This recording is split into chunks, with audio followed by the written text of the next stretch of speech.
దేవుని పిల్లలారా, ఈ సమయంలో కొన్ని నిమిషాలు మనము లేఖనములను ధ్యానించుకుందాం. లేఖనములను మనం పరిశోధించినప్పుడు లేఖనాలు చాలా స్పష్టంగా చెప్పబడుతున్న మాట ఏమిటంటే,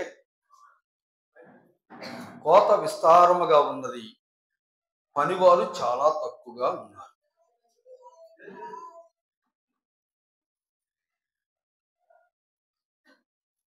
కోత విస్తారముగా ఉన్నది, పనివారు చాలా తక్కువ మంది ఉన్నారని చెప్పి బైబిల్ గ్రంథం స్పష్టంగా చెప్పవచ్చు.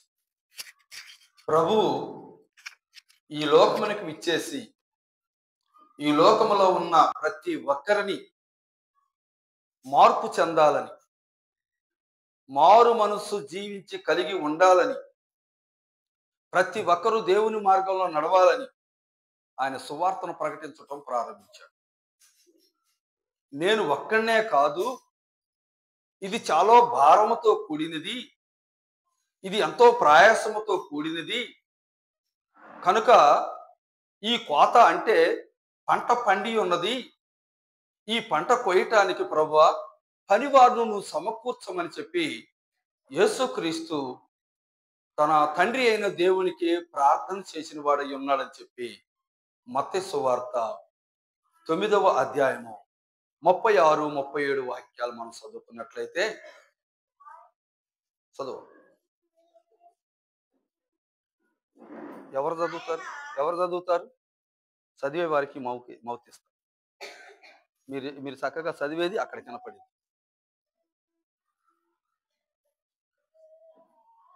మీరు విడిగా ఏం మాట్లాడబాకండి, వాక్యం చదివేటప్పుడు కాలరు. ఈ సమయంలో మనం గమనించేటట్టు దేవుని పిల్లలారా, మత్తయి సువార్త 9వ అధ్యాయం 36, 37 వాక్యాలు మనం గమనించినట్లయితే,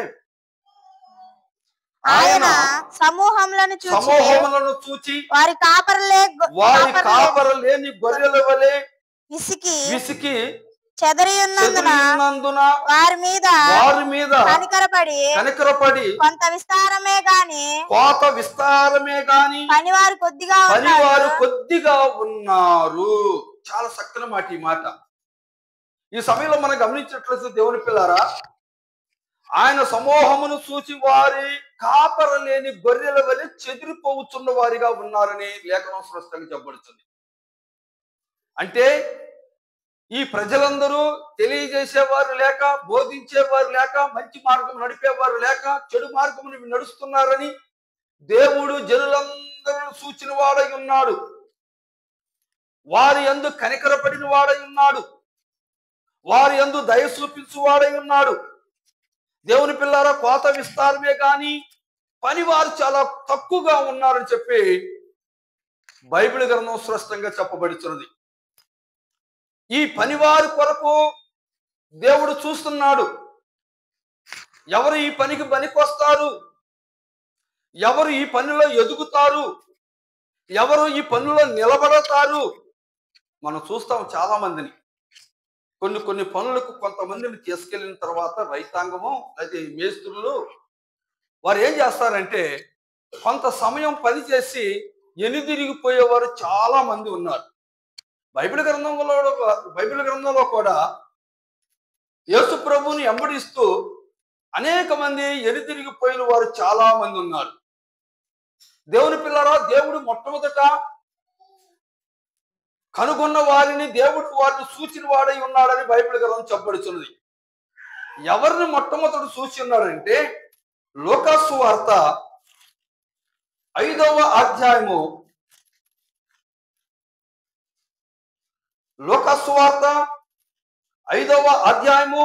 2వ వాక్యాన్ని ఒకసారి మనం చదువుకున్నట్లయితే, ఆ సరస్సు తీరమునున్న 1వ వచనం చదువు. జన సమూహము దేవుని వాక్యము వినుచు ఆయన మీద పడుచుండగా ఆయన గెన్నెసరేతు సరస్సు తీరమున నిలిచి ఆ సరస్సు తీరమునున్న 2 దోణెలను చూచెను. జాలరులు వాటిలో నుండి దిగి తమ వలలు కడుగుచుండిరి. చాలా ఈ సమయంలో మనకు అందించినట్లయితే దేవుని పిల్లారా, మన రక్షకుడైన యేసుక్రీస్తు దేవుని వాక్యం బోధిస్తుండగా అనేక మంది జనసమూహము ఆయన యొద్దకు వచ్చారు. రక్షణ పొందాలని, మార్పు నొందాలని, విశ్వాసం కలిగి ఉండాలని. ఆయన మాటలు తీయగా ఉన్నవి, ఆయన మాటలు తేనె కంటే మధురముగా ఉన్నవి. ఈ మధురమైన మాటలు వినుటకు అనేక మంది వచ్చిన్నారు. అయితే ఆ సరస్సు తీరమునున్న 2 దోణెలను చూచెను అని చెప్పబడుతుంది. దోణెలు ఎక్కడుంటాయి? సరస్సులో, అంటే నీళ్ళల్లో ఉంటాయి. నీటికి ఒడ్డుకు వచ్చారు. ఈ నీటికి ఒడ్డుకు వచ్చిన 2 వ్యక్తులు దేవుడు చూసినట్లు బైబిల్ గ్రంథం చెప్పబడుతుంది. వారు ఎవరు అంటే ఎవరు? జాలరులు. దేవుడు లోకంలో అందరూ చూస్తున్నాడు. బైబిల్ గ్రంథం చెప్పబడుతుంది. ఆయన ఆకాశం నుండి ప్రతి మనిషిని పరిశోధించును చూస్తున్నాడు అని. అయితే ఇక్కడ దేవుడు ఎవరిని సూచిస్తున్నాడంటే ఒక దోణిలో నుంచి దిగిన వ్యక్తులను చూచేయాలి. వారు ఏం కడగటం చూసి ఉన్నాడు? తన వలలను శుభ్రంగా కడగటము అతను సూచినట్లు బైబిల్ గ్రంథం చెప్పబడుతున్నది. ఈ సముద్రంలో లేదా నీటిలో, సరస్సులో, చెరువుల్లో, వాగుల్లో అనేక చోట్ల వలలేసినప్పుడు ఆ సరస్సులో ఉన్న పాసి, నాసు, బురద అనేకమైనవి ఆ వలలో చిక్కుకొని వస్తూ ఉంటాయి. కంప, పాములు, చేపలు అనేకమైనవి చుట్టుకొని ఒడ్డుకి తీసుకొని వస్తారు. తీసుకొని వచ్చిన తర్వాత వారిలో ఉన్న గుణలక్షణాన్ని దేవుడు చూస్తున్నాడు. దేవుని పిల్లారా, దేవుడు నిన్ను నన్ను కూడా చూస్తాడు. నీలో ఉన్న గుణలక్షణాన్ని దేవుడు పరిశీలిస్తాడు. చాలా మంది అనుకుంటారు, నా పిల్లలని చావకుని చెయ్యాలి అని. నేను ఒకటే మాట అంటాను, చావకుడి చెయ్యాలన్న ఆలోచన నీది కాదు, దేవునిది. దేవుని చిత్తమైతే, దేవుని కృప ఉంటే, ఆ చిన్న తనములోని తనను దేవుడు ఏర్పరచుకుంటే చావకుడవుతాడు. మా అమ్మ మా నాన్న చావకులు చేయాలని అనుకోలేదు. ఎందుకంటే మేము మొట్టమొదటి నుంచి విగ్రహారాధికులు, విగ్రహాలను పూజించేవాళ్ళం. ఏనాడును మేము సేవ చేస్తామని అనుకోలేదు. దేవుడు మా వైపు చూసి, అలాగనే ఆనాడు జాలర్ల వైపు చూసినట్టు ఈనాడు అనేక మంది సేవకుల వైపు చూసి వారి పాపములో ఉన్న, మురికిలో ఉన్న, శాపములో ఉన్న వారందరిని తీసి దేవుని సేవకు ఎన్నుకున్నవాడై ఉన్నాడు. ఈనాడు దేవుని పిల్లలారా, ఒకటి మనం గమనించినట్లయితే జాలరులు తన వృత్తి బాగుగా చేయువారు అని దేవుడు గ్రహించాడు. ఒకటి తన వృత్తి ఏంటి? తన వృత్తి అంటే సముద్రంలోకి వెళ్ళి సముద్రంలో వలలేయటం తన వృత్తి, సముద్రంలోకి వెళ్ళి చేపల పట్టుకురావటం తన వృత్తి, సముద్రంలో నుంచి బయటకు వచ్చిన తర్వాత చేపలను శుభ్రంగా ఒకదాని మట్టి ఒకటి ఏరి చక్కగా గంపలో వేయటం వారి వృత్తి. తర్వాత తన వలలు శుభ్రం చేసుకొని, తన వలలు శుభ్రంగా కడిగి మరలా సముద్రంలోకి వెళ్ళి వలలేసే వృత్తి వాళ్ళది. ఈనాడు నీవును నేను మన అందరం ఒకటి గమనించేట్లయితే దేవుని పిల్లలారా, వారు కడిగే స్వభావం కలిగిన వారు దేవుని పిల్లలారా, మురికిని తుడిసే స్వభావం కలిగిన వారు శుభ్రం చేసే స్వభావం కలిగిన వారు సిగ్గుపడు వారు కాదు. అందుకనే దేవుని పిల్లలారా, బైబిల్ గ్రంథం చెప్పబడుతున్న మాటలు మనం గమనించినట్లయితే, ఒకటి జాలరు వృత్తి బాగుగా కడుగుట, తుడుచుట, దులుపుట, ఈ వాళ్ళ వృత్తి. వారిలో ఉన్న గుణ లక్షణాలు దేవుడు చూశాడు. ఆ సరస్సు తీరమున దేవుడు చూసి ఆ దోణిలో ఉన్న వారిని చూసినప్పుడు వారు దోణిలో నుండి దిగి ఆ తన వలలను దులుపటం చూసి ఉన్నారు, తన వలలో శుభ్రం చేయటం చూసి ఉన్నారు, తన వలలో బాగు చేయటం చూసి ఉన్నాడు దేవుడు. వారిని దేవుడు వారి వైపు చూసి వీరు దేవుని సేవకు ఉపయోగపడతారని చెప్పి దేవుడు జాలరులను ఎన్నుకున్నవాడై ఉన్నాడు. ఆయన ఎన్నుకోవటానికి కారణం ఏంటంటే వీరు దులిపే విషయంలో, కడిగే విషయంలో, బాగు చేయటం విషయంలో వీరు సిగ్గుపడని వారు అని చెప్పి బైబిల్ గ్రంథం చెప్పబడుతుంది. అలాగనే తన పనిని, తన వృత్తిని బాగుగా వెరిగిన వారు. మనం కూడా గమనించినట్లయితే మన వృత్తి మనం బాగుగా తెలుసుకోవాలి. మన వృత్తిని చూసి మనం సిగ్గుపడతాం. చాలా మంది చూస్తున్నాం, బిడ్డలు తల్లిదండ్రులు కష్టపడి చదివించి, నా పిల్లలు దూర ప్రాంతంలో చదువుతున్నారు, వారి కొరకు నేను ఏదైనా తీసుకుని వెళ్ళాలనే ఆలోచన కలిగి వారేమో చక్కగా చదువులో, కాలేజీల్లో మంచి మంచి వస్త్రాలు ధరించుకుంటూ ఉంటారు.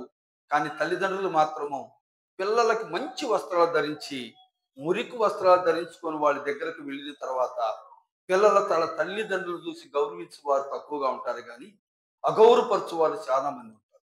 ఈ డ్రెస్ మీద వచ్చావేంటి, మురికి గొడ్డలతో వచ్చావేంటి, నన్ను పేదవాడు అనుకుంటారు, నన్ను బిచ్చిగాడు కొడుకు అనుకుంటారు, కనుక ఇలా రాకూడదు అని చెప్పి పిల్లల తల్లిదండ్రులకు సలహాలు ఇస్తూ ఉంటారు.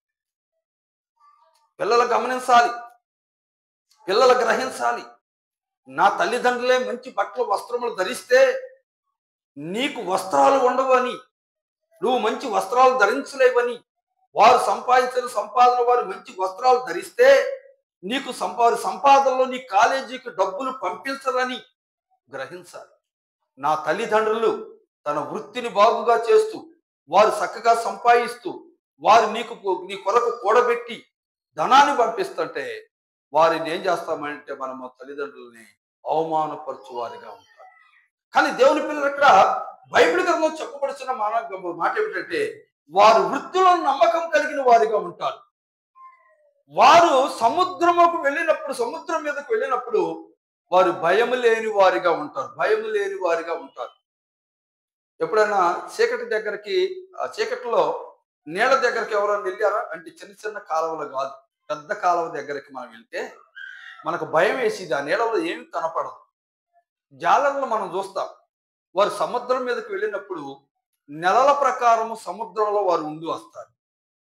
వారు భయం లేకుండా వారి వృత్తిని చక్కగా కాపాడుకుంటూ, వారి వృత్తిని నెరవేర్చుకుంటూ, నెలంటే, 2 నెలలంటే, 3 నెలలంటే, లేదా వారం రోజులంటే సముద్రములకు వెళ్ళి వాళ్ళు వేటాడి బయటకు వచ్చి పడిన చేపలన్నిటిని తీసుకొచ్చి మంచి వాటిని ఒక తట్టలో, చెడ్డ వాటిని మరొక తట్టలో అంటే కింద పడేయటం చూస్తూ ఉంటారు. ఇది దేవునికి సాదృశ్యం కూడా, దేవునికి సాదృశ్యం కూడా. దేవుడు ఈ లోకంలోకి వచ్చి వల విసిరిన తర్వాత వలలో అన్ని చిక్కుకుంటాయి, మంచిది చెడ్డది, అర్థమైందా, పనికొచ్చేది పనికిరాంది. చివరికి దేవుడు ఆ వల బయటికి లాక్కొచ్చిన తర్వాత మంచి వాటిని తీసి బుట్టలో వేస్తాడు, చెడ్డ వాటిని తీసి ఇసుక మీద విసిరేస్తాడు. ఇసుక మీద విసిరేసిన తర్వాత ఆ వేడిమికి ఇసుక చక్కగా వేడి వచ్చిన తర్వాత ఆ ఇసుకలో పడేసిన చేపలు కాలిపోతాయి. ఇది దేవుడి లేఖనము చాలా స్పష్టంగా చెప్పబడుతుంది. కనుక దేవుని పిల్లలారా, ఈ సమయంలో మనం గమనించినట్లయితే జాలరును దేవుడు చూచిన వాడై ఉన్నాడని చెప్పి బైబిల్ గ్రంథం స్పష్టంగా చెప్పబడుతుంది. మార్కు సువార్త 1:16 చూస్తే, మార్కు సువార్త 1:16 ఆయన గలిలయ సముద్ర తీరమున వెలుచుండగా సీమోను సహోదరుడగు ఆంద్రేయము సముద్రములో వలవేయుట చూచెను. వారు జాలరులు. అర్థమైందా? ఇక్కడ ఇద్దరు వ్యక్తులు చూచిన వాడై ఉన్నాడు, వారు జాలరులు. వారు వృత్తి ఏందని అంటే బాగుగా కడగటం దేవుడు చూశాడు.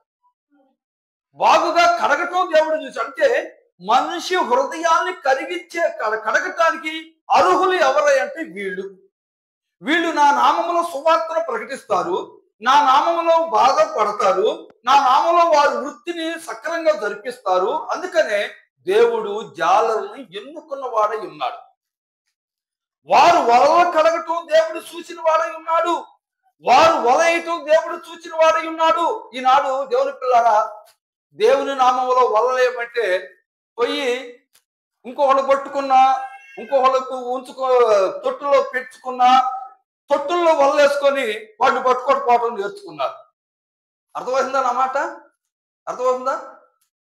ఒక వ్యక్తి సముద్రంలో వేటాడి, ఒక వ్యక్తి చాలా చక్కగా నిద్ర ఆగారాలు మానుకొని ఆ వ్యక్తి కొన్ని చేపలను తీసుకొచ్చి తన తొట్టిలో తన బాయిలో చేపలు పెంచుకోవటం ప్రారంభించాడు. మరొక వ్యక్తి ఈ చేపలు పట్టుకొచ్చిన వాడు లేడని, వాడు లేని సమయాన్ని చూసి ఈ తొట్టులో ఉన్న చేపలను ఆ బావిలో ఉన్న చేపలను పట్టుకుని పోయి ఈయన కష్టపడి సంపాదించుకున్న చేపలు అని చెప్పుకొని జీవించేవాళ్ళు ఉన్నారు. కానీ దేవుని పిల్లారా, ఈ లోకంలో చేపలు పెట్టేవారు కాదు, కానీ జాలర్లు చాలా చక్కగా ఉంటారు. అందుకనే ఈ జాలర్లు కాదు కానీ ఆ జాలర్ల గురించి దేవుడు ఎన్నుకున్నది. ఎందుకంటే వీరు కష్టపడే స్వభావం కలిగిన వారు. వారు చక్కగా వల వేయటం దేవుడు చూశాడు. ఈ వలలో అనేకమైన చేపలు పట్టడం దేవుడు చూశాడు.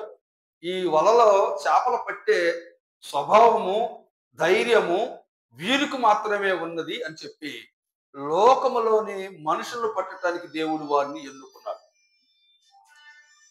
ఇదిగో ఇక మీరు చేపలు పట్టువారుగా కాక మనుషులు పట్టువారుగా నేను మిమ్మల్ని ఏర్పరచుకుంటాను, నన్ను వెంబడించు అని. అర్థమైందా? ఎందుకంటే వీరు చేపల లోతైన నీళ్ళలో ఉన్న చేపలనే చాలా సులువుగా పట్టుకున్నారు. ఒడ్డు మీద ఉన్న మనుషులు వీరు ఇంకా సులువుగా పట్టుకుంటారు అని చెప్పి జాలర్లను చూసి వారు నన్ను వెంబడించుడి అని చెప్పి ఆయన చెప్పినాడు. రెండోది మనం గమనించట్లయితే దేవుని పిల్లారా, ఈ జాలర్లలో ఉన్న గుణ లక్షణాలు రెండోది మనం గమనించినట్లయితే వారు తన ప్రాణాన్ని లెక్క చేయరు. తన ప్రాణాన్ని లెక్క చేయరు. సముద్రంలో వారు వేటాడటానికి వెళ్ళినప్పుడు తుఫానులు వస్తాయి, గాలివానలు వస్తాయి, అనేకమైన శ్రమలు వస్తాయి. ఈ శ్రమలన్నిటిని తట్టుకుంటూ వారు జీవించువారు. అర్థమైందా? ఈ జాలరులు అనేవారు తన ప్రాణాన్ని లెక్క చేయని వారు అని చెప్పి లేఖనం స్పష్టంగా చెప్పబడుతుంది. మనమైతే సముద్రం పొంగుతుందంటే, సముద్రంలో తుఫాను రేగిందంటే ఇక్కడే మనం గడగడ వణుకుతాం. మరి సముద్రంలో జాలరులు, సముద్రంలో చేపలు పట్టువారు, సముద్రంలో దోణలేవారు, వారి గురించి మనం ఆలోచిస్తే వారిలో దేవుడు చూసింది ఏంటంటే మీరు ప్రాణాన్ని లెక్క చేయని వారు. బైబిల్ గ్రంథం ఒకసారి మనం గమనించినట్లయితే దేవుని పిల్లారా, మార్కు సువార్త 8వ అధ్యాయం 34-35 వాక్యాలు ఒకసారి మనం చదువుకుందాం. మార్కు సువార్త. అంతటా ఆయన తన శిష్యులను జన సమూహమును తన యొద్దకు పిలిచి నన్ను వెంబడింపగోరువాడు తన్ను తాను ఉపేక్షించుకొని తన సిలువ ఎత్తుకొని నన్ను వెంబడింపవలెను, తన ప్రాణమును రక్షించుకొనువాడు దాన్ని పోగొట్టుకొనును. నా నిమిత్తము సువార్త నిమిత్తము తన ప్రాణమును పోగొట్టుకొనువాడు దాన్ని రక్షించుకొనును అని చెప్పి బైబిల్ గ్రంథం చూసారా? అంటే ఈనాడు మనం గమనించట్లేదు దేవుని పిల్లారా, దేవుని సేవకులు అనేక మంది సువార్తను ప్రకటించి అనేక మందిని దేవుని రాజ్యములకు నడిపించాలని ఆలోచన కలిగి జీవిస్తున్నప్పుడు అనేక మంది సేవకుల్ని హతమారుస్తున్నారు. మనం చూస్తున్నాం, టీవీలో చూస్తున్నాం, వాట్సాప్లో చూస్తున్నాం, దేవుని సేవకుల మీద పడి హతమారుస్తున్న వారిని చూస్తున్నాం. అయితే ఈ జాలర్లో ఉన్న గుణలక్షణాన్ని దేవుడు ఏం చూస్తున్నాడంటే తన ప్రాణాన్ని లెక్క చేయలేని స్థితిలో వారు ఉన్నవారుగా ఉన్నారు. సముద్రంలోకి వెళ్ళాలి, లోతైన ప్రాంతంలోకి వెళ్ళాలి, అలలు పైకి లేచే ప్రాంతంలోకి వెళ్ళాలి, సుడిగుండంలో తిరిగే ప్రాంతంలోకి వెళ్ళాలి. తన ప్రాణాన్ని లెక్క చేయకుండా, తన ప్రాణాన్ని పోయిందని ఆలోచన లేకుండా సుడిగుండముల దగ్గరకు వెళ్ళైనా సరే, అలలు పెద్దగా పైకి లేచే స్థలంలోకి వెళ్ళైనా సరే, శ్రమ నొందుచు బాధ పొందుచు వారు వలలు విసిరి చేపల పట్టే ధైర్యం వారికి ఉందని దేవుడు గ్రహించాడు. దేవుని పిల్లారా, వారిలో ఉన్న రెండో గుణాన్ని మనం గమనించినట్లయితే వారు ప్రాణాన్ని లెక్క చెయ్యరు చేపలు పట్టడానికి. అంటే దేవుడు వారిని మనుషులు పట్టే వారిగా చేస్తాడు కాబట్టి ఈ మనుషులు పట్టే సమయానికి వారు ప్రాణాలు పోతున్నా కానీ దేవుని నామమున సువార్తను ప్రకటించు వారు గుణ లక్షణాలు వీరిలో ఉన్నవి అని దేవుడు గ్రహించిన వాడై ఉన్నాడు, చూచిన వాడై ఉన్నాడు.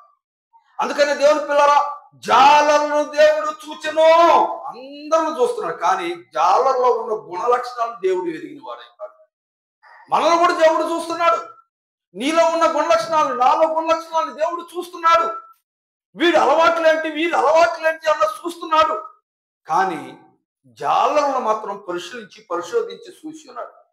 ఒకటి, వీరు బాగుగా కడుగువారు, శుభ్రంగా కడుగువారు, శుభ్రం చేయువారు. ఈ లోకంలో మనుషులు మురికితో నిండిన వారై ఉన్నారు. ఎందుకంటే యెషయా గ్రంథంలో చెప్పబడుతున్న మాట, మా నీతి క్రియలన్నీ మురికి పుట్టవలే ఉన్నవి. అర్థమైందా? మన నీతి క్రియలన్నీ కూడా మురికి పుట్టవలే ఉన్నవి అని చెప్పి లేఖనం చెప్పబడుతుంది. ఈ మురికి పుట్టను శుభ్రం చేయటానికి, శుద్ధి చేయటానికి, కడగటానికి, రుద్దటానికి హక్కు కలిగిన వారు వీరు కాదు. వీరు చక్కగా కడుగుతారు, వీరు శుభ్రంగా ఉతుకుతారు, వీరు శుభ్రంగా బాగు చేస్తారని దేవుడు ఈ మురికిని వదిలిస్తారు వీళ్ళు అని దేవుడు గ్రహించిన వాడై ఉన్నాడు. రెండోది, వీళ్ళు ప్రాణాలను లెక్క చెయ్యరు అన్నది కూడా దేవుడు చూశారు. ఎందుకంటే వీళ్ళు సముద్రంలోకి వెళ్ళి ఎన్ని శ్రమలు వచ్చినా, ఎన్ని బాధలు వచ్చినా, ఎన్ని కష్టాలు వచ్చినా, 3 రాత్రులు కానీ 4 రాత్రులు కానీ 5 రాత్రులు కానీ నెలలు కానీ సముద్రంలో ఉండి వారు తన వలలో కొన్ని చేపలు నింపుకొని ఒడ్డుకు వస్తారు అని చెప్పి బైబిల్ గ్రంథం. వారు ఒడ్డుకు వస్తారంటే దేవుడు ఆ ఇచ్చిన పనిని, వారు నిర్ణయించుకున్న పనిని వారు శుద్ధిగా, శుభ్రముగా, శ్రద్ధగా వారు పని చేస్తారని దేవుడు వెరిగిన వాడై ఉన్నాడు. వీరికి నేను ఈ పని అప్పచెబితే లోకమనే సముద్రం మీదకు వెళ్ళి వలలు విసిరివేసి వారు మనుషులు పట్టే జాలర్లుగా నేను చేస్తానని దేవుడు వారిని పిలిచిన వాడై ఉన్నాడు. నిన్ను నన్ను దేవుడు వలేసినప్పుడు, మనం పడిపోయినప్పుడు ఆ వలలో మంచి అంటే పనికొచ్చే శాపగా ఉన్నామా, పనికి రాని శాపగా ఉన్నామా దేవుడు అప్పుడు తీరుస్తాడు ఆ తీర్పులో. కానీ దేవుడు వీరిని వెరిగి ఉన్నది ఏంటంటే వీళ్ళు దేవుని పని చేయటానికి తన ప్రాణాన్ని కూడా లెక్క చెయ్యరు అని చెప్పి రెండవది మాటగా ఎరిగిన వాడే. మూడవది మనం గమనించినట్లయితే దేవుని పిల్లారా, వారిలో ఓర్పు చాలా ఎక్కువ. ఈనాడు మనం గమనించినట్లయితే, గ్రహించినట్లయితే బైబిల్ గ్రంథం రోమా పత్రిక 5వ అధ్యాయం, రోమా పత్రిక 5వ అధ్యాయము 3-4 వచనాలు.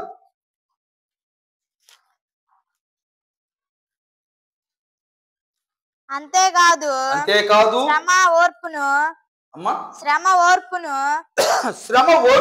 ఓర్పు పరీక్షను, పరీక్ష నిరీక్షణను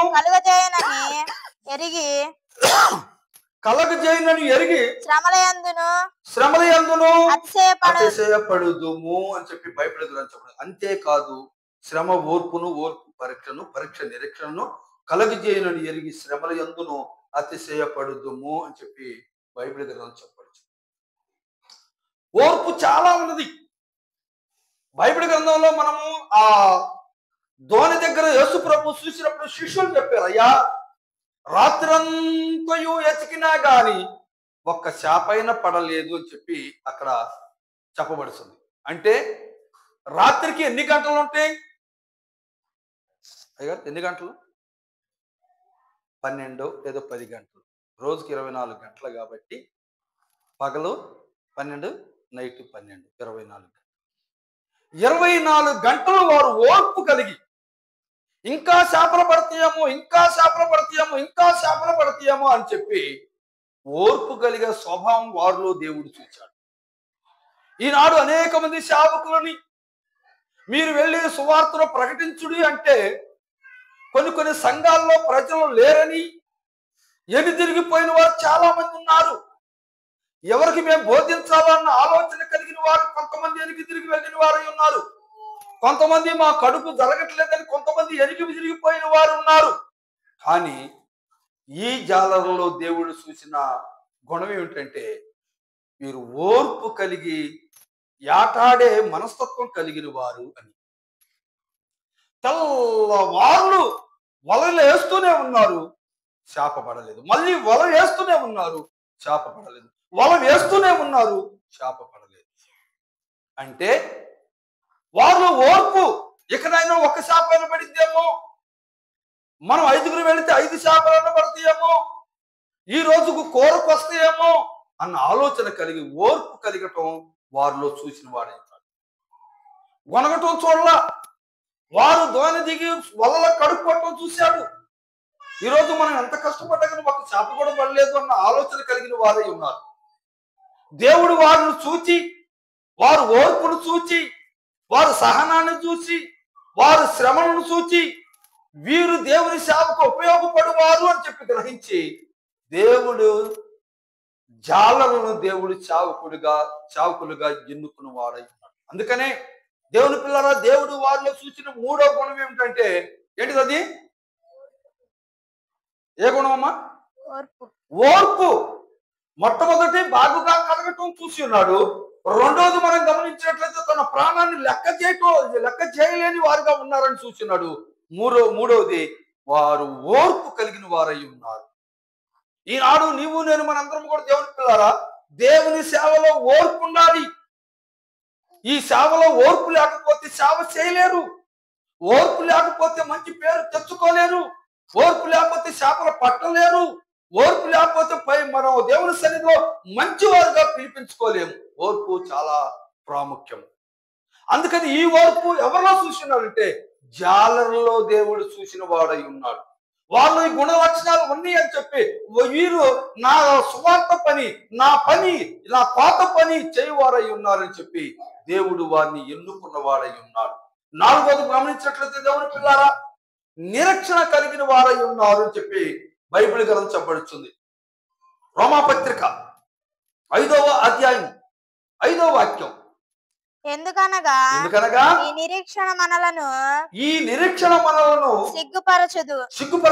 మనకు అనుగ్రహింపబడిన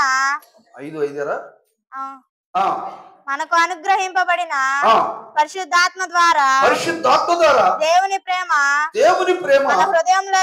మన హృదయములలో కుమ్మరించబడి ఉన్నది గనక ఏలయనగా మనం ఇంకా బలహీనులమై ఉండగా క్రీస్తు యుక్త కాలమున. రోమాపత్రిక 5వ అధ్యాయం 5వ వచనం. మనము అనుగ్రహింపబడిన పరిశుద్ధాత్మ ద్వారా దేవుని ప్రేమ మన హృదయములలో కుమ్మరింపబడి ఉన్నది కనుక ఈ నిరీక్షణ మనలను సిగ్గుపరచదు. అదేనా? ఫస్ట్ ఎందుకనగా ఈ నిరీక్షణ సిగ్గుపరచబడదు. సరే, ఈ సమయంలో మనం గమనించినట్లయితే వీళ్ళలో నిరీక్షణ అంటే ఎదురు చూచుట. రెండవ మాట ఏంటంటే వీరికి సిగ్గు అనేది కలిగి ఉండరు. చాలా మంది పాట పాడమంటే సిగ్గుపడతారు. అర్థమైందా? పాట పాడమంటే సిగ్గుపడతారు. సిగ్గుపడకూడదు. బైబిల్ గ్రంథం చెప్పడుతున్న మాట ఏంటంటే నా సన్నిధిలో సిగ్గుపడివాడు నాకు వారసుడు కాడు. మనం దేవుని పిల్లలుగా ఉండాలి, దేవుని వారసులుగా ఉండాలి. సిగ్గుపడకూడదు. వీళ్ళలో ఒకటి దేవుని యందు నిరీక్షణ కలిగిన వారుగా ఉంటారు. రెండవది నెలని వారిగా ఉంటారు. తన పనిలో సిగ్గుపడకూడదు, దేవుని పనిలో సిగ్గుపడకూడదు. దేవుని పిల్లలు అక్కడ బైబిల్ గ్రంథం చెప్పడుతున్న మాట ఏంటంటే ఒకటి మనం గమనించినట్లయితే వారు నిరీక్షణ కలిగిన వారిగా ఉంటారని అపోస్తుల కార్యములు 2వ అధ్యాయము 26వ వాక్యాన్ని ఒకసారి మనం గమనించినట్లయితే, కావున నా హృదయము ఉల్లసించెను, నా నాలుక ఆనందించెను, మరియు నా శరీరం కూడా నిరీక్షణ కలిగి నిలకడగా ఉండెను. నీవు నా ఆత్మను పాతాళముల నుండి విడిపించదవు, నీ పరిశుద్ధిని కుళ్ళు పట్టనీయవు. ఈ నిరీక్షణ అపోస్తులైన పౌలు కలిగి ఉన్నట్లుగా నీవు నేను మనందరం కూడా గమనించినట్లయితే మనము నిరీక్షణ కలిగిన ఎదురు చూచు వారిగా ఉండాలి. నిరీక్షణ అంటే ఎదురు చూచుట. ఈ సమయంలో మరియు నా శరీరం కూడా నిరీక్షణ కలిగి నిలకడగా నుండును.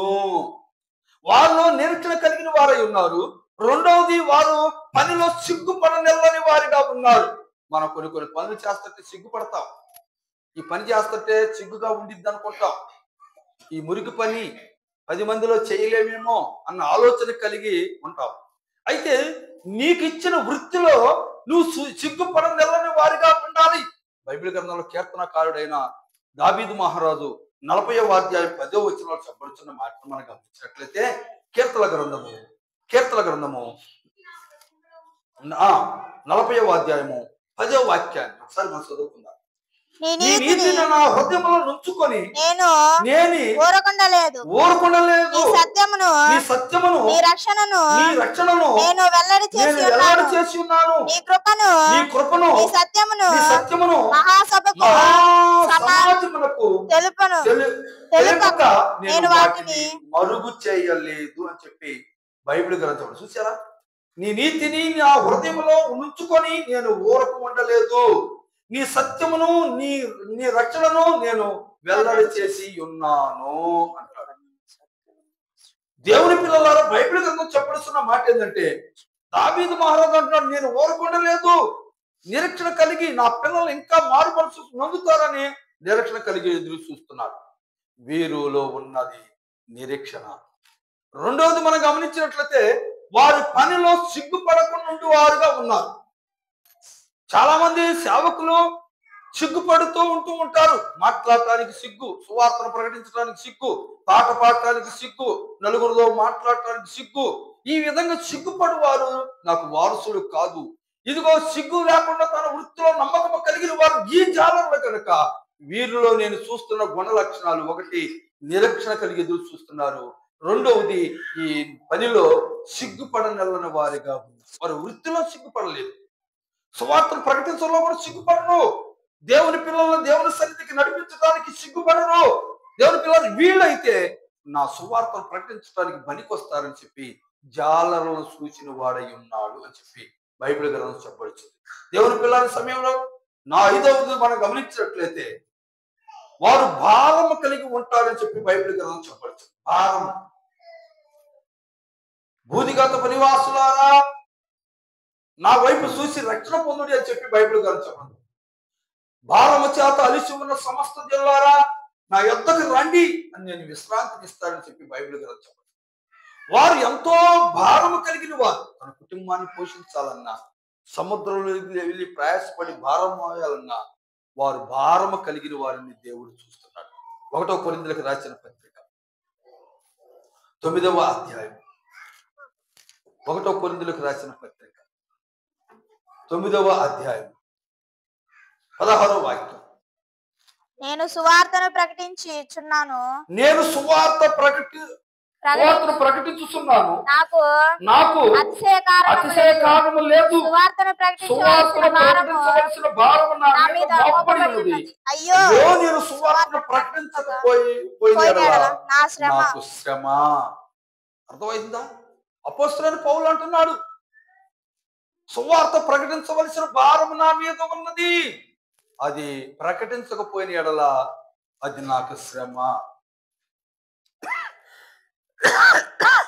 దేవుని పిల్లారా, ఈ జాలంలో దేవుడు చూసినది ఏమిటంటే భారము కలిగి ఉండుట.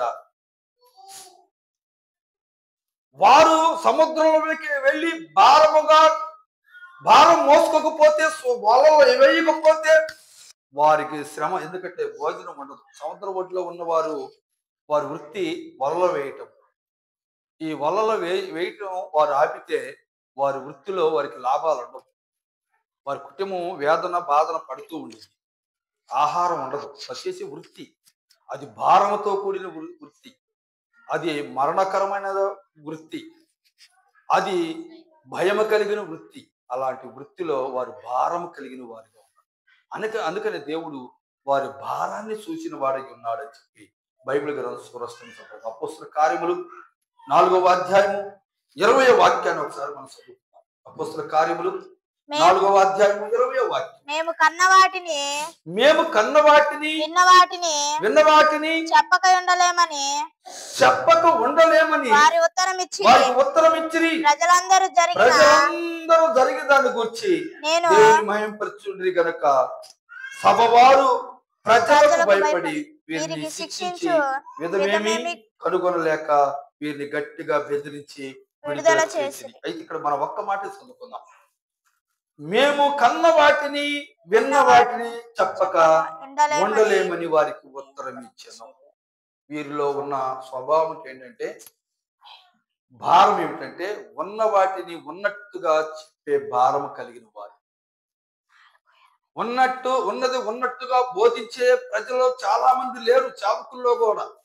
కానీ యేసుక్రీస్తు ఎవరిలో చూస్తున్నాడంటే జాలర్లలో చూస్తున్నాడు. ఇది ఉన్నది ఉన్నట్టు బోధించువారు, భారము కలిగి సువార్తను ప్రకటించువారు అని దేవుడు వారిలో ఈ విషయాన్ని చూస్తున్నాడు. కనుక దేవుని పిల్లారా, ఈనాడు నీవు నేను మనందరము కూడా గమనించినట్లయితే దేవుడు ప్రతి ఒక్కరిని చూస్తూనే ఉన్నాడు. కానీ నీలో గుణ లక్షణాలు, నాలో గుణ లక్షణాలు ఆయన ఎరిగిన వాడై ఉన్నాడు. వీరు నా పనికి పనికొస్తారా లేదా, నా సన్నిధికి రాగలుగుతారా లేదా, నా సన్నిధిలో నిలబడతారా లేదని చెప్పి కొన్ని శ్రమలు నీ మీదకి విసిరినప్పుడు దేవుడు ఆ శ్రమలకు తట్టుకోలేక పారిపోయేవారు కూడా చాలా మంది ఉంటారు. ఈనాడు మనం గమనించినట్లయితే ఈ రాజు దేవుడు మనతో మాట్లాడుతున్న మాట, నేను జాలరులను దేనికి ఎన్నుకున్నాను, నేను జాలరులు చదువు లేని పామరులు నేను ఎందుకు ఎన్నుకున్నాను అంటే, వారు చదువు లేకపోయినా కానీ వారు గుణ లక్షణాలు మంచివి. చాలా మంది చదువుకున్న వారు ఉన్నారు, చాలా మంది పెద్ద పెద్ద చదువులు చదివిన వారు ఉన్నారు, పెద్ద పెద్ద పదవులు చేస్తున్న వారు ఉన్నారు. కానీ వారి గుణ లక్షణాలు మాత్రం మంచిగా కనపడవు. మనుషులకే మంచిగా కనపడవు, ఇంకా దేవునికి ఏ మంచిగా కనపడతాయి? దేవుని పిల్లలు, చదువు లేని పామరులు దేవుడు ఎన్నుకున్నారు. ఎందుకు అంటే ఈ జాలర్లు వీళ్ళు మంచి మనసు కలిగిన వారు, వీరికి అప్పగించిన పని నెరవేర్చువారు అని చెప్పి దేవుడు వెలిగి ఈ జాలర్లో వలల పట్టు వారిని, చేపల పట్టు వారిని, వలలేసు వారిని, వలల కడుగు వారిని చూసి మీరు వలల పట్టువారు కాదు కానీ, చేపల పట్టువారు కాదు కానీ నేను మనుషులు పట్టువారిగా చేయుదును, నన్ను ఎంబడించుడి అని చెప్పి వారిని పిలిచినట్టు బైబిల్ గారు.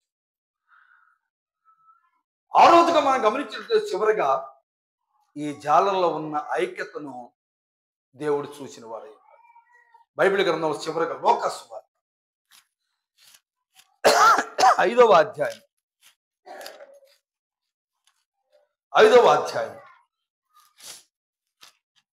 3వ వచనం నుంచి మనం చదువుకున్నాం. ఆయన దోణిలోనే సీమోనుదైన ఒక దోణి ఎక్కి దరిద్రుడు కొంచెము త్రోయమని అతను అడిగి కూర్చుండి దోణిలో నుండి జన సమూహమునకు బోధించుచుండును.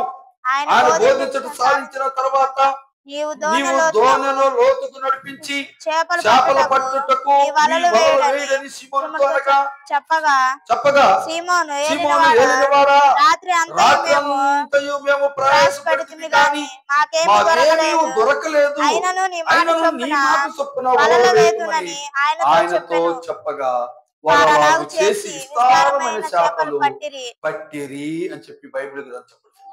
దేవుని పిల్లారా, ఈ విస్తారమైన చేపలు పట్టినప్పుడు ఆ దోణిలో ఉన్న ఇద్దరు ఆ వలలు లాగలేని స్థితిలో ఉన్నప్పుడు ఏం చేస్తున్నారంటే, పక్కమటున్న దోణిలో వారికి సైకిల్ చేశారు. రండయ్యా, ఈ వలలు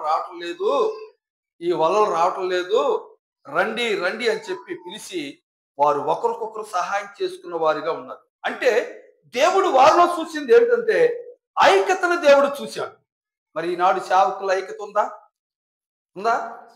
దేవుడు చూశాడు కానీ ఐక్యతను కోల్పోతున్నాం.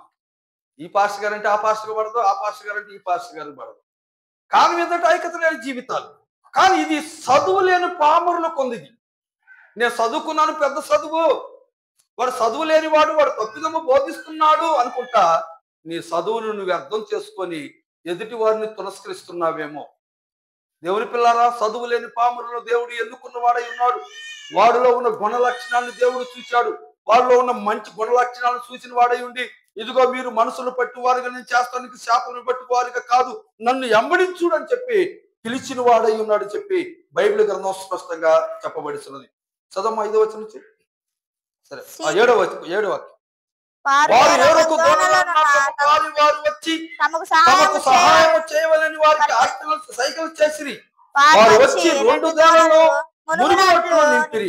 సీమోను పేతురు అది చూచి యేసు మోకాళ్ళ ఎదుట సాగిలపడి, ప్రభా నన్ను నన్ను విడిచిపోము. విడిచిపోము, నేను నేను పాపాత్ముడనని పాపాత్ముడనని చెప్పాను. చెప్పాను. ఎలాగనగా వారు వారు పట్టిన చేపల రాశికి అతడు అతడును అతనితో కూడా ఉన్న వారందరూ విస్మయము నొందిరి. అలాగే సీమోనుతో కూడా పాలువారై జెబెదయి కుమారులకు యాకోబును యోహానును విస్మయం పొందిరి. అందుకు యేసు, భయపడకము, ఇప్పటి నుండి నీవు మనుషుల పట్టు వాడువై ముందు అని సీమోనుతో చెప్పాను. చూసారా, దేవుడు ఈ జాలలో చూశాడు. మొట్టమొదటి ఈ జాలలో చూసి వీరిలో ఉన్న గుణ లక్షణాలన్నిటిని దేవుడు కనుగొన్నాడు. వీరిలో ఏ గుణ లక్షణాలు కనుగొన్నాడు? ఎన్ని చెప్పాను?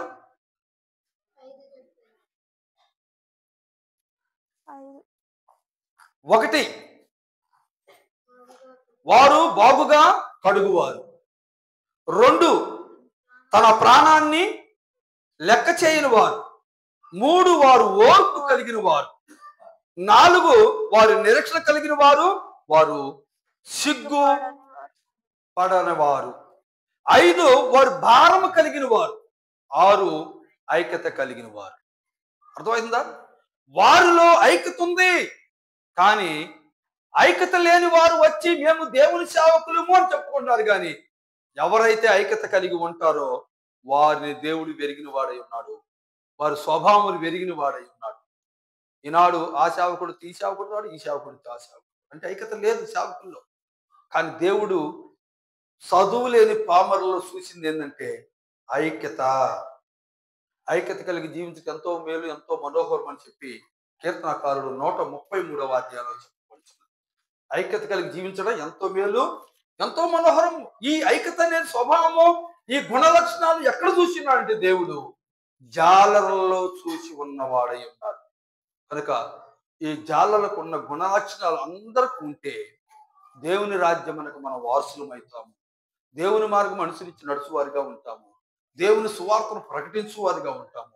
దేవుని ఆత్మను ఆయన సన్నిధికి పట్టుకొని రాగలుగుతాము. కానీ నీలో అసూయ, నీలో కక్ష, నీలో భేదము ఉంటే సేవకుడిగా పనికి రాము. ఇది దేవుని సేవకుల కొరకు చెప్పబడిన మాట. ఏంటంటే జాలర్లో ఉన్న గుణ లక్షణాలు దేవుడు చూచాడు. మనుషులు కడిగే స్వభావం నీలో ఉండాలి. మనుషులు కడిగే స్వభావం నీలో ఉండాలి. రెండవదిగా ప్రాణాన్ని లెక్కలే చేయలేనంత మనస్తత్వం నీలో ఉండాలి, అంటే సువార్తను ప్రకటించడానికి. మూడవదిగా మనం గమనించినట్లయితే ఓర్పు నీలో ఉండాలి. ఓర్పు నీలో ఉండాలి. ఆ ఓర్పు కలిగి ఉంటేనే నువ్వు సేవకుడిగా ఉండగలుగుతావు. 4వదిగా నిరీక్షణ.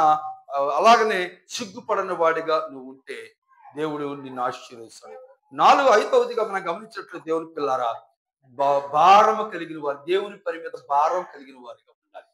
6వదిగా ఐక్యత కలిగిన వారిగా మనం ఉండాలి. అప్పుడే ఐక్యత కలిగి జీవించడం ఎంతో మేలు, ఎంతో మనోహరం అని చెప్పి బైబిల్ గారు చెప్పింది. ఈ 6 లక్షణాలు దేవుడు ఎవరిలో చూసినాడంటే జాలర్లలో చూసినందున వారిని దేవుడు మీరు ఇంకా చేపల పట్టువారుగా కాదు కానీ మనుషులు పట్టువారుగా నేను మిమ్మల్ని ఏర్పరచుకున్నాను, నన్ను ఎంబడించుడి అనగానే అంటే తన వలలు విడిచి ఆయన ఎంబడించిన వారుగా ఉన్నారు అని చెప్పి బైబిల్ గ్రంథం స్పష్టంగా చెప్పండి. కనుక ఈ జాలర్లో ఉన్న గుణ లక్షణాలు నీవు నేను మనందరం కలిగి ఉండాలని కోరుకుంటూ సెలవు తీసుకున్నాను. ఈ కొద్ది వాక్యము దేవుడు దీవించి ఆశీర్వదించును గాక. ఆమేన్. ప్రార్థన చేసుకున్నాం. మహాపరిశుద్ధుడైన తండ్రి, సర్వాధికారి మా దేవ, నీకు వందనములు, స్తుతులు, స్తోత్రాలు దేవా. గడిచిన కాలములంతా మమ్మల్ని అందరినీ కాసి కాపాడి నీ రెక్కల చాటున భద్రపరిచిన ఆయన. ఇదిగో దేవా, ఈ మధ్యాహ్నం కాల సమయంలో మా అందరితో నువ్వు మాట్లాడే మాటలను బట్టి నీకు వందనాలు ప్రభా.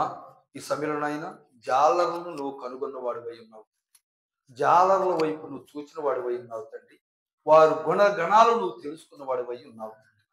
జాలర్లో నా ప్రభా మొట్టమొదటిగా నా తండ్రి తన పనిలో సిగ్గు లేని వారిగా, తన వృత్తిని చక్కగా జరిగించు వారిగా చూసి ఉన్నావు తండ్రి ప్రభా. ఇదిగో తండ్రి, వారి కడగటంలో నా ప్రభా నువ్వు చూసిన వాడివై ఉన్నావు తండ్రి. శుభ్రంగా చేసి వారిగా ఉన్నావు తండ్రి. తన ప్రాణాన్ని లెక్క చేయలేని వారుగా ఉన్నారని గ్రహించున్నావు తండ్రి. వారు ఓర్పు కలిగిన వారని గ్రహించున్నావు తండ్రి ప్రభా. వారి నిరీక్షణ సిగ్గు లేని వారిగా ఉన్నారు తన పనిలో అని చెప్పి ఎరిగిన వారిగా ఉన్నావు తండ్రి ప్రభా. నీ భారం కలిగిన వారిగా ఉన్నారని చెప్పి గ్రహించున్నావు తండ్రి ప్రభా. వారు ఐక్యత కలిగిన వారిగా ఉన్నారు అన్నావు తండ్రి. ఈ లక్షణాలు అందరిలో ఉండాలని కోరుకుంటున్నావు కదా ప్రభా.